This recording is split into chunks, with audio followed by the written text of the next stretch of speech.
The night I agreed to perform at La Lumiere Cabaret was the night my life changed forever. Or perhaps ended, depending on how you see it. I'd been desperate for work. Rent was overdue, and my fridge contained little more than expired milk and a half-eaten loaf of bread. When I got the call, I barely asked any questions.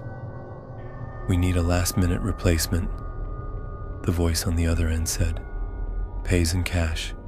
Tonight. Interested?" I was. The cabaret was tucked into a back alley, the kind of place you wouldn't stumble upon unless you were looking for it. The building looked like it had been plucked out of a noir film. Glowing red marquee lights, blackened windows, and a faint, otherworldly hum that seemed to come from the bricks themselves. The sign simply read, La Lumiere, in flickering letters. The moment I stepped inside, the world shifted. The air was thick with perfume, smoke, and something else I couldn't place. The room was dimly lit, the kind of dim where shadows clung to corners like cobwebs. A stage dominated the far wall, framed by heavy crimson curtains. Tables with black tablecloths dotted the floor, each adorned with a single flickering candle. And the audience. The audience was silent, too silent. Their faces were obscured by the shadows, save for the occasional glint of an eye or the curve of a lip. But I could feel their attention, sharp and heavy, like a spotlight on my very soul. "You must be the new girl," a voice said behind me, startling me. I turned to see a tall woman with alabaster skin and hair that shimmered like spun silver. Her lips were painted a deep crimson, and her eyes, oh, her eyes, were the color of twilight, an unsettling mix of blue and purple.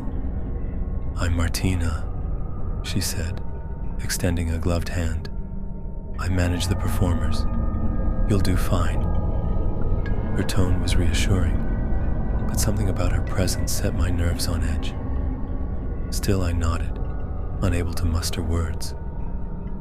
She led me backstage, where I found a costume waiting for me, a sleek black dress adorned with sequins that seemed to drink in the light rather than reflect it. "Your piece is simple," Martina said as I slipped into the dress. "Sing, dance, charm them. But above all," she leaned in close, her breath cool against my ear, "don't stop. No matter what happens, don't stop." I barely had time to question her before she whisked away, leaving me alone with my thoughts and the faint strains of music seeping through the curtain. My heart thundered in my chest as I waited for my cue. When it came, it was like being shoved into a dream. The spotlight blinded me as I stepped onto the stage. The music swelled, a haunting melody that seemed to pulse in time with my heartbeat. I sang, my voice trembling at first, but growing steadier with each note. I danced, letting the music guide my movements. The audience watched, unmoving, their attention an almost physical weight. And then, things began to unravel. At first it was subtle. The candles on the tables flickered in unison, their flames bending toward the stage as if drawn to me. The shadows seemed to shift, creeping closer, pooling at the edges of the stage. I told myself it was a trick of the light, a byproduct of my nerves. But then I saw them. Eyes, dozens of them, peering from the darkness, unblinking, unnaturally large. They weren't human. They couldn't be. My voice faltered, but I caught myself, remembering Martina's warning. Don't stop.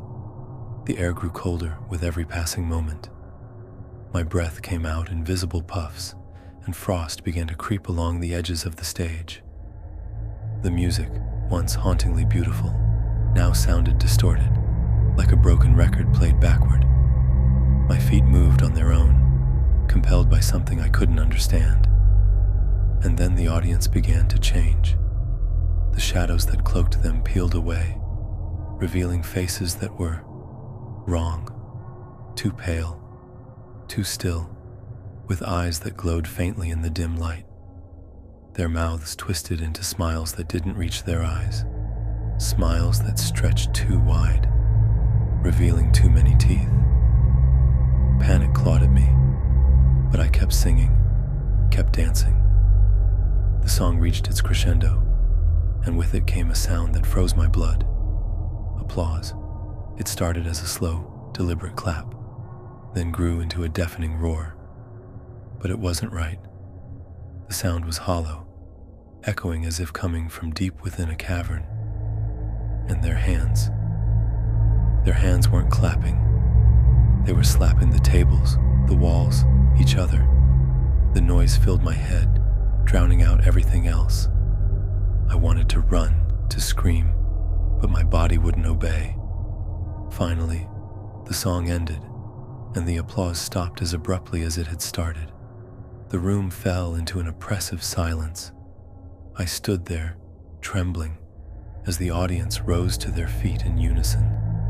They bowed their heads, a gesture that felt more like judgment than praise. Martina appeared at my side, her smile as sharp as broken glass. "Well done," she said, her voice dripping with something that wasn't quite approval. I tried to speak, to ask what had just happened, but she placed a finger to my lips. "Not here," she whispered. "Follow me." She led me back to the dressing room, where the temperature was marginally warmer. I sank into a chair, my hands trembling as I tried to process the night. Martina handed me an envelope stuffed with cash. "That's your payment," she said. "You're free to leave." "What was that?" I demanded, my voice cracking. "What? Who were they?" Her smile faltered, just for a moment. "Patrons," she said simply. "And now you've entertained them. Consider yourself lucky." "Lucky?" I echoed, my voice rising. That didn't feel like luck. That felt like a deal, Martina finished for me. Her eyes locked onto mine, and for the first time, I saw something human in her expression. Regret, perhaps, or pity. "A deal?" I whispered. She nodded. La Lumiere isn't just a cabaret. It's a place between places, a sanctuary for those who exist outside the rules of our world. They come to be entertained, to feel something, anything. "And me?" I asked. "What am I?" Her gaze softened. "You're a performer, and now you're part of La Lumiere." I shook my head, my heart pounding. No, I didn't sign up for this." "You did," she said quietly. "The moment you stepped through those doors." I stared at the envelope of cash, my mind racing. Could I just walk away? Pretend this never happened?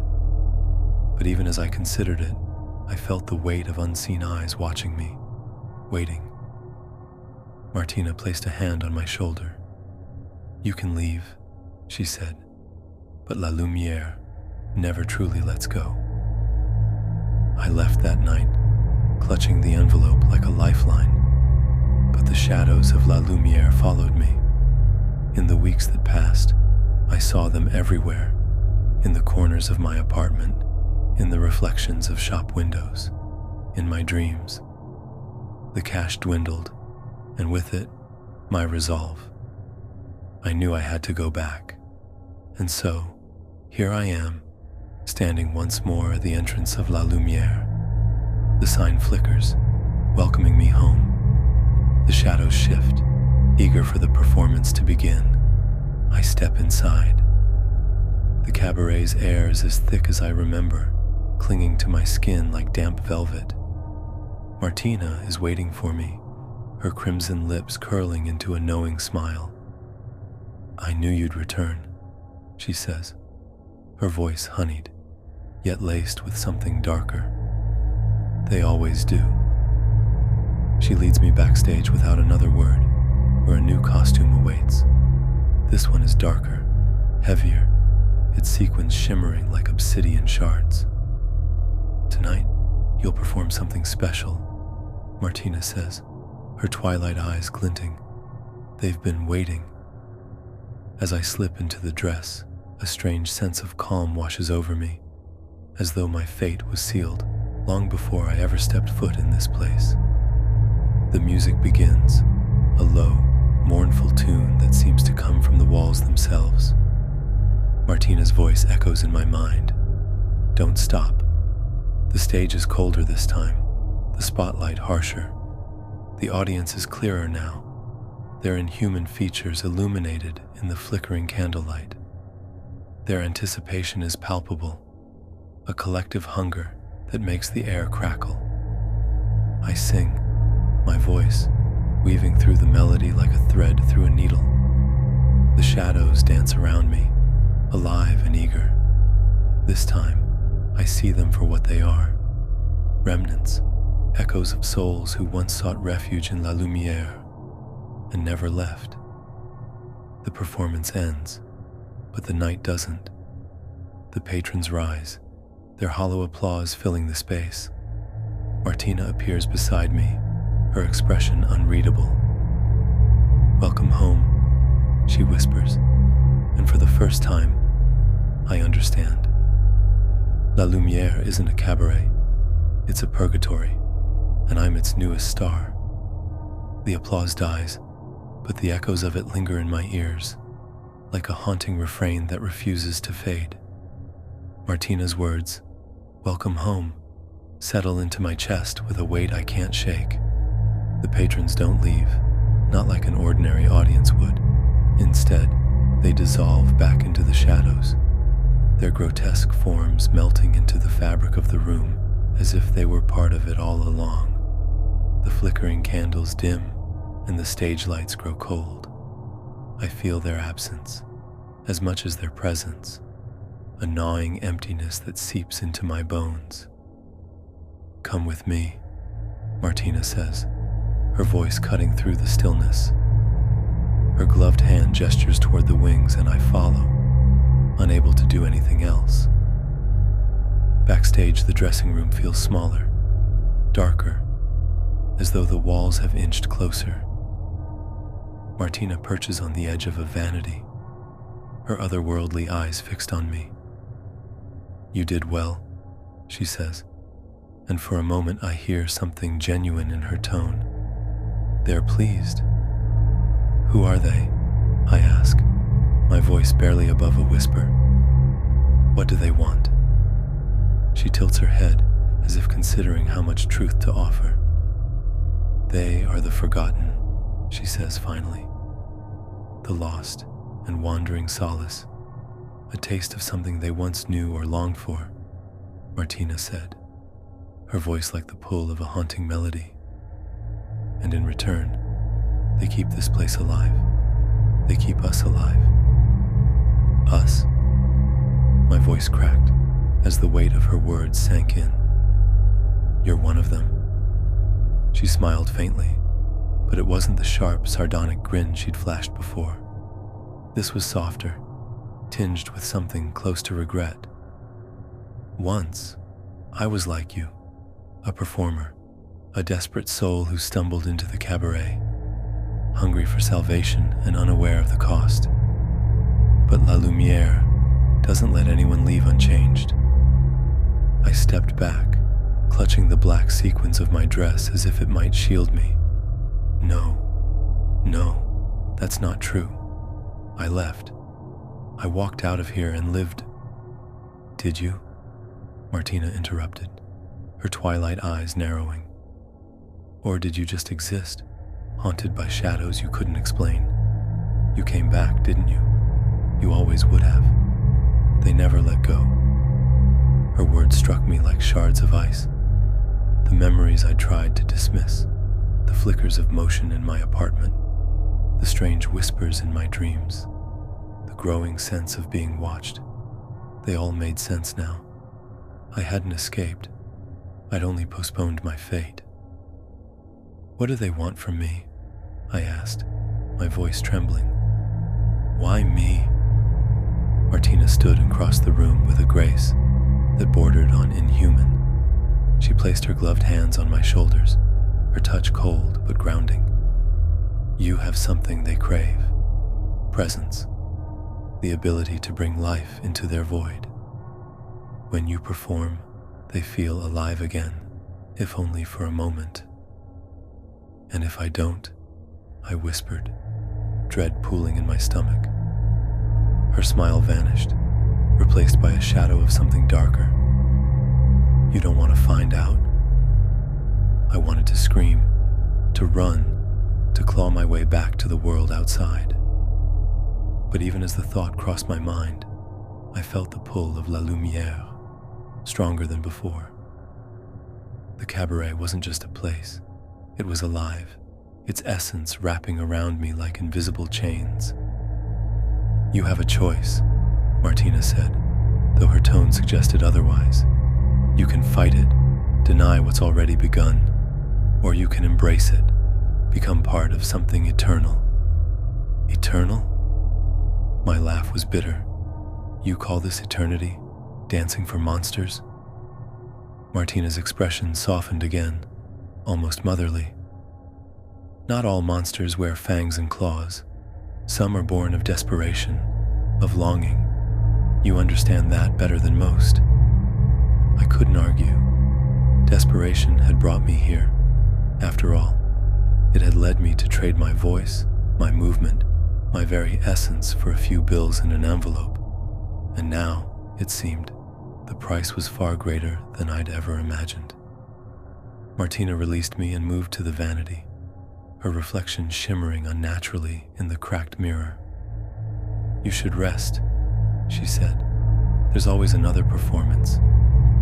Another performance.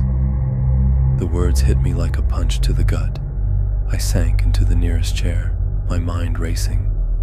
Could I escape? Was there even a way out? The room grew quiet, save for the faint hum of music seeping through the walls. I realized then that I was alone. Martina had vanished, leaving behind only her lingering perfume and the oppressive weight of her words. I stood, pacing the small space as my thoughts spiraled. There had to be a way out, a way to break whatever hold La Lumière had over me. But every time I tried to conjure an image of the outside world, it felt distant, blurred, as though it belonged to someone else. Desperate for clarity, I left the dressing room and wandered the backstage corridors. The air grew colder the farther I went, the walls narrowing until I felt as though I were walking through a tunnel. Finally, I reached a door at the end of the hallway. It was unmarked, its surface weathered and splintered. I hesitated, my hand hovering over the doorknob, before summoning the courage to turn it. The room beyond was unlike anything I'd seen in the cabaret. It was vast and dark, illuminated only by a faint, pulsing light in the center. Rows of empty chairs stretched into the shadows, their wooden frames worn and splintered. At the heart of the room stood a figure, a man, or something resembling one. He was tall and thin, his silhouette warped as if viewed through rippling water. His face was obscured, but his presence was suffocating, a gravity that drew me closer, despite every instinct screaming at me to run. You are the new star, the figure said, his voice echoing like the toll of a distant bell. Welcome. I swallowed hard, my throat dry. What is this place? Who are you? This is where it begins and ends, he replied, his tone cold and detached. I am the keeper of La Lumière, and you, my dear, have been chosen. Chosen for what? My voice cracked, my fear bleeding through. To bring light to the forgotten, he said, to keep the cabaret alive. I didn't choose this, I said, my anger rising. I didn't ask for any of this. Few do, he said, his form shifting like smoke. But choices are often made in moments of desperation. You stepped through our doors, accepted our terms, and now you belong. "No," I said, backing away. "I don't belong here. I'm leaving." The keeper laughed, a hollow, chilling sound. "You can try, but you will find that the world outside no longer welcomes you. You are of La Lumière now."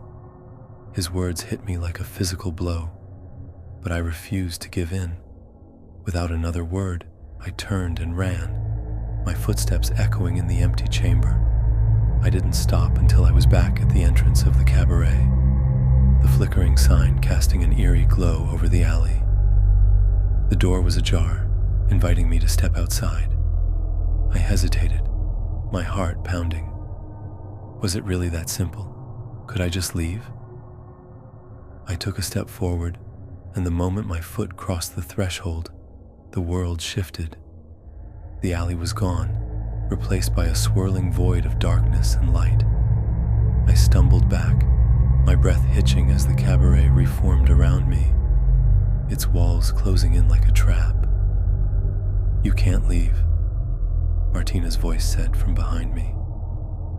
I turned to see her standing there, her expression unreadable. "Not yet." Tears streamed down my face as I fell to my knees. "Why me?" I whispered. "Why can't I just go back to my life?" "Because you were meant for this," she said, her voice soft but unyielding. La Lumière doesn't just choose anyone. It calls to those who have nowhere else to go, nothing left to lose. Her words sank in, and for the first time, I realized she was right. My life before the cabaret had been empty, a series of struggles with no end in sight. La Lumière had given me something, even if it came at a cost. Martina knelt beside me, her gloved hand resting on mine.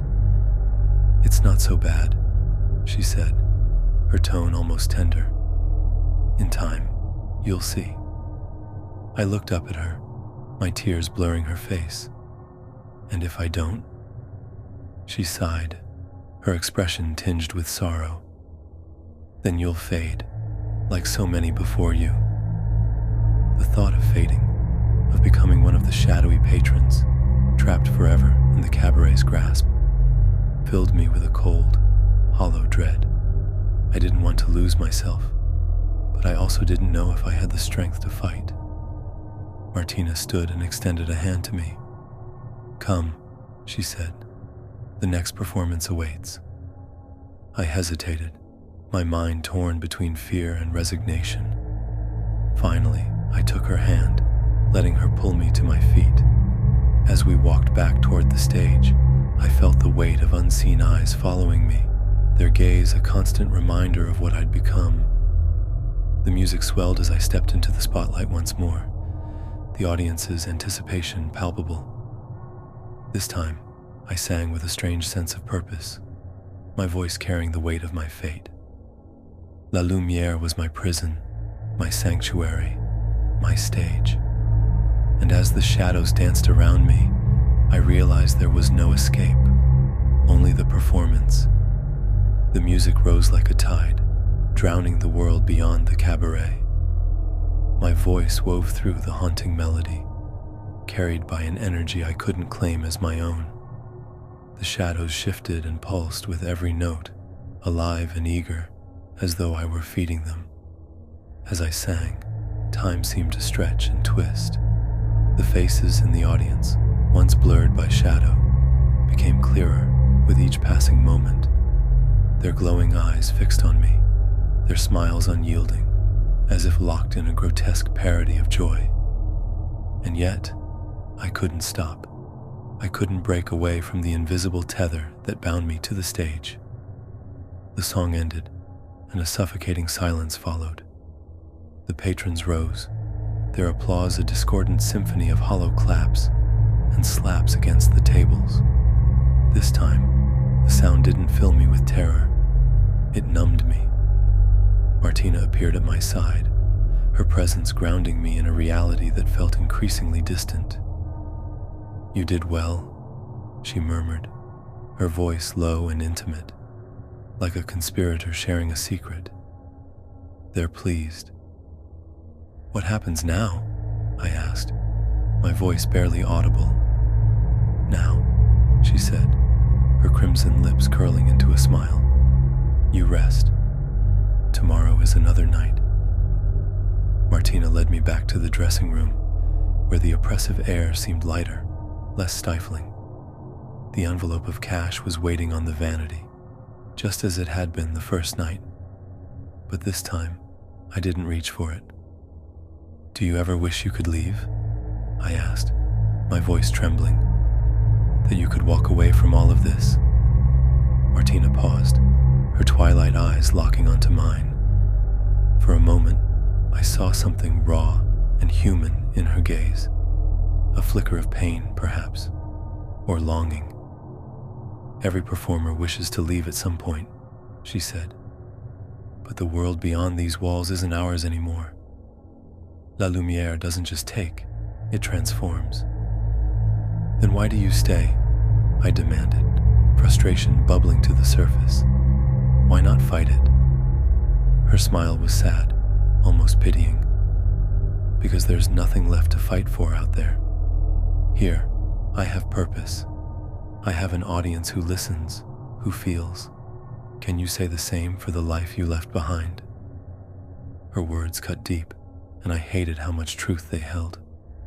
My life before La Lumière had been a cycle of survival, void of meaning or connection. But that didn't mean I wanted to accept this place as my new reality. I left the dressing room and wandered the cabaret's labyrinthine halls. The corridors seemed to shift around me, their angles wrong, as though the building itself were alive and watching. I reached the main floor, now empty save for the flickering candles and the faint hum of music. In the center of the room, a shadow moved. My breath hitched as the figure stepped into the dim light. It was the keeper, his form as fluid and otherworldly as before. His presence filled the space, oppressive and unyielding. "You returned to the stage willingly," he said, his voice resonating like the toll of a distant bell. "That is rare." "I didn't feel like I had a choice," I said, my fists clenched at my sides. "None of this feels like a choice." "Choice is an illusion here," he replied. "La Lumière thrives on desperation, on the longing of those who step through its doors. You belong because you were meant to." "Why me?" I demanded, my voice rising. "What makes me so special?" "You carry light within you," he said simply. "A light that calls to the forgotten. They crave what you offer, a glimpse of something they've lost, and in turn, you keep them alive." "Alive?" I echoed, my voice laced with disbelief. "They're not alive. They're shadows, echoes of something wrong." The keeper tilted his head, his form rippling like smoke. "They were once like you, performers who stumbled upon La Lumière in their time of need. Now, they are part of its essence, just as you will be." The weight of his words settled over me like a shroud.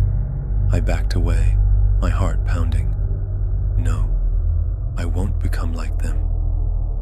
"That is not for you to decide," he said, his tone devoid of malice but heavy with finality. "La Lumière chooses. It always has." I turned and ran, my footsteps echoing in the empty hall. The air grew colder as I moved, the shadows stretching and twisting around me. I didn't know where I was going. I only knew I had to escape. I burst through a door and found myself back in the dressing room. The mirror on the vanity caught my eye, its surface shimmering unnaturally. I approached it cautiously, my reflection distorted, as though the glass were a pool of dark water. As I stared, the reflection shifted. My face faded, replaced by dozens of others, faces I didn't recognize but felt I should. Their expressions were a mix of sorrow and resignation, their eyes pleading silently. And then I realized they were the performers who had come before me, trapped in La Lumière's grasp. A voice whispered in my mind, soft and chilling. "Join us." I stumbled back, the mirror's surface rippling like water. The door behind me creaked open, and I spun around to see Martina standing there, her expression unreadable. "You've seen them," she said, her tone devoid of surprise. "The ones who came before." "What happens to them?" I asked, my voice shaking. "To me? They become part of La Lumière," she said simply. "Their essence fuels the cabaret, just as yours will." "No," I said, backing away. "I won't let that happen." "You think you can fight it?" she asked, her voice tinged with pity. "La Lumière is not a place, it's a force. It cannot be escaped." Her words hung in the air as the realization settled over me. There was no way out, not truly. But if I couldn't escape, perhaps I could change my fate. I turned to the mirror, its surface still rippling. The faces stared back at me, their eyes filled with silent desperation. I placed my hand against the glass, the cold seeping into my skin. "What if I don't perform?" I asked, my voice steady despite the fear clawing at my chest. "What if I refuse to feed them?" Martina's expression darkened, her twilight eyes narrowing. "Then you'll fade. Your light will die, and La Lumière will claim you anyway." "But they'll suffer, won't they?" I pressed. "Without the performances, without the light, they'll weaken." She didn't answer, but the flicker of hesitation in her gaze told me enough. I turned back to the mirror, my reflection shimmering beside the others. "If I'm going to be part of this place," I said, my voice firm, "then I'll do it on my terms." Martina's lips curled into a faint smile, though her eyes remained shadowed. "Then you'd better make it a performance to remember." Martina's words hung in the air like a challenge. I turned back to the mirror, the faces within rippling as though urging me onward. If I couldn't escape La Lumière, then I would take control of the one thing I could, my performance. The next night, I stepped onto the stage with purpose. The shadows whispered, their anticipation almost tangible. The audience leaned forward, their glowing eyes fixed on me. The music began, low and mournful, but I didn't let it pull me under. This time, I didn't sing for them. I sang for myself. My voice carried the pain, fear, and defiance that had built within me since I'd entered this cursed cabaret. The shadows recoiled, confused, as if the raw emotion was something they couldn't consume. The patrons shifted uneasily, their once certain smiles faltering. Their hollow applause, so deafening before, was now muted, hesitant. The keeper materialized at the edge of the stage, his form flickering like a dying flame. "You tread dangerous ground," he warned, his voice a low rumble. "Good," I said, my voice steady. "Let them feel something real for once." As the song reached its crescendo, I poured everything into it, every memory, every regret, every shred of hope I had left. The light within me burned brighter than ever, illuminating the stage and the patrons in stark detail. Their twisted faces flinched from the brilliance, their shadows retreating. The audience began to vanish, their forms dissolving into the air like smoke. The keeper stepped forward, his presence towering. "You think this will free you?"